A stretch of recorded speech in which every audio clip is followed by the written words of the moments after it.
warmurtiyeed kulankii koow tobnaad oo isugu yimaadeen wasiirka dhalinyarada iyo isboortiga ee xukuumadda Jamhuuriyadda Federaalka Soomaaliya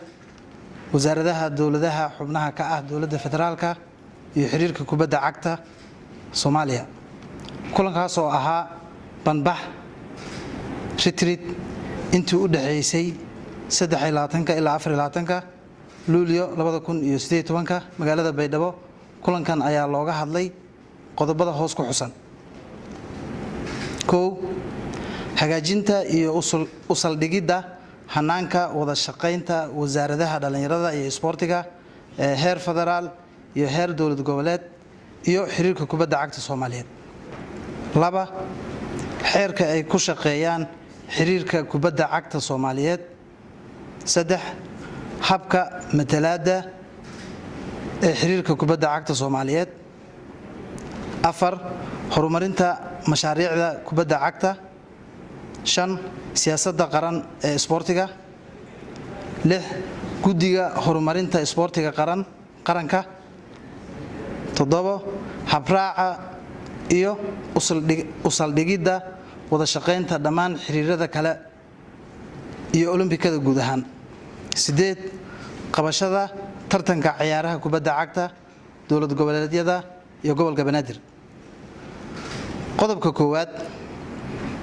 waxaa la isla qaatay in la dhiso xiriirada kubadda cagta ee heer dawlad goboleed oo ku meel gaar ah ayna soo magacaabaan wasiirada dhalinyarada iyo isboortiga xubnaha xiriirka kubadda cagta dawlad goboleedyada waxay ka koobnaan doonaan 5 xubnood oo kala ah gudoomiye ku-xigeen madaxa tartamada madaxa farsamada madaxa dhaqaalaha waxaa sidoo kale la magacaabayaa xoghayo guud oo qaabilsan arrimaha maamulka oo aan cod lahayn waxayna muddada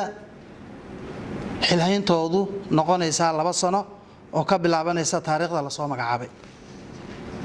xiriirka kubadda cagta Soomaaliyeed waa inuu muddadaas 2 sano gudahooda uu ka taageero xiriirada kubadda cagta ee dawlad goboleedyada in ay isu doortaan si waafaqsan xeerka xiriirka dawlad goboleedyada ee kubadda cagta iyo kan xiriirka kubadda cagta Soomaaliyeed qodobka labaad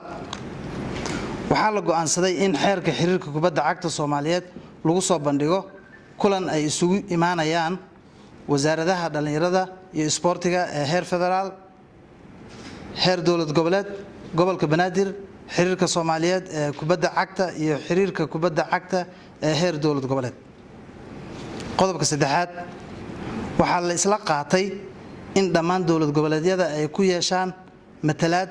buuxda xiriirka kubadda cagta Soomaaliyeed qodobka afraad waxaa la isla qaatay in xiriirka kubadda cagta Soomaaliyeed arrimaha la xiriira horumarinta mashaariicda kubadda cagta uu gaarsiiyo dalka oo dhan asagoo u fulinaya nidaam ay wada qorshaysteen xiriirka kubadda cagta Soomaaliyeed dawlad goboleedyada gobolka Banaadir iyo wasaaradda dhalinyarada iyo isboortiga ee xukuumadda Jamhuuriyadda Federaalka Soomaaliyeed taasoo ay sal u tahay xeerka mashaariicda ee FIFA xiriirka kubadda cagta Soomaaliyeed wuxuu ka taageerayaa xiriirada kubadda cagta dawlad goboleedyada arrimaha soo socda fududeynta howl maalmeedka xafiisyada qalabaynta xafiisyada tababarada maamul farsamo iyo garsoorkaba taabagelinta tartamada kubadda cagta xeerarka tartamada iyo xiliyeynta ciyaaraha qodobka shanaad waxaa la isla qaatay in siyaasadda isboortiga qaranka lagu soo ururiyo qabyo qoraalkeeda ugu dambeeya kulanka magaalada Dhuusamareeb ee caasimadda dawlad goboleedka Galmudug 25 Sebtembar 2018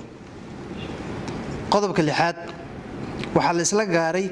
in magacaabista golaha horumarinta isboortiga qaranka lagu beego kulanka magaalada Dhuusamareeb ee caasimadda dawlad goboleedka Galmudug qodobka toddobaad waxaa la isla go'aansaday in habraaca iyo u saldhigidda wada shaqaynta uu saameyn doono dhammaan xiriirada kale iyo olombikada guud ahaan. sidoo kale kulanku wuxuu fasaxay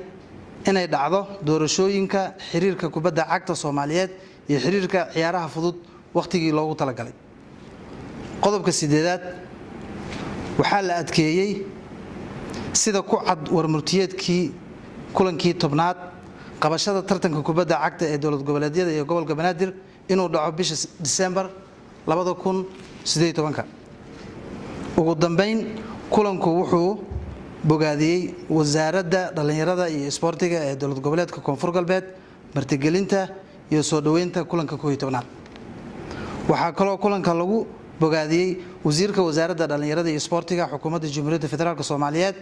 doorkeeda hogaamineed ee isku dubaridda iyo isku xirka barnaamijyada horumarinta dhalinyarada iyo isboortiga. wabillahi tawfiiq.